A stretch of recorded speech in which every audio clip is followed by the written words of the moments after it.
po, ang gusto ko po talaga papaya. Ayoko po ng sayote, mga boss. Kaya po magigisa muna po tayo. Nangyaka po siya mantika. Ang ilalagay ko nga po lagyan yung taba ng ating manok para makuha natin yung lasa ng manok. Pinagmantika ko lang po siya. Tapos tinapong ko po yung konti. Kaya po, igisa na po natin ang mga regalo. Sinabay-sabay ko na po siya. Antay lang po natin siya magluto ng konti. Salpak na po natin ang ating manok. Ang binili ko nga pala sa part ng manok is puro po siya Thai part.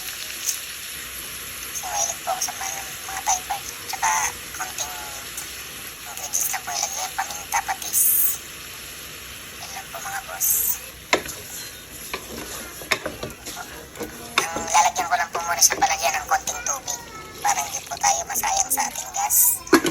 Tapos, pag malapit na po siyang maluto, saka po natin siya lalagyan ng tubig. Lagyan natin papaya.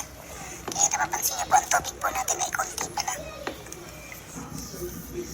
Pag malapit na po siya maluto, saka po natin siya lalagyan ng tubig. Yan po, nagpakulo na po ako ng tubig. Ready na po yan. Tapos ilalagay na po natin yung ating talbos ng sili. Kanina po, luto na po siya mga boss.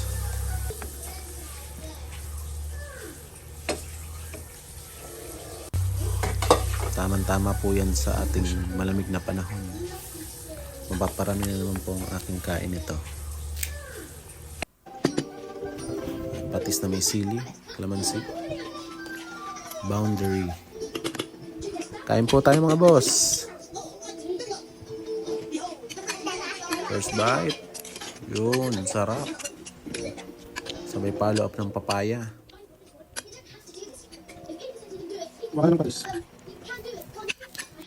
Sa mga hindi pa po nagla-like sa aking page, please like po ng aking page para sunod-sunod po ang aking upload ng aking video.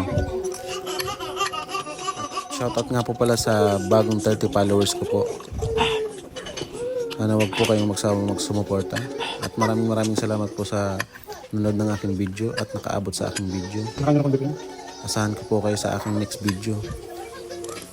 Maraming salamat po mga boss. Ingat po tayo palagi. Bye-bye.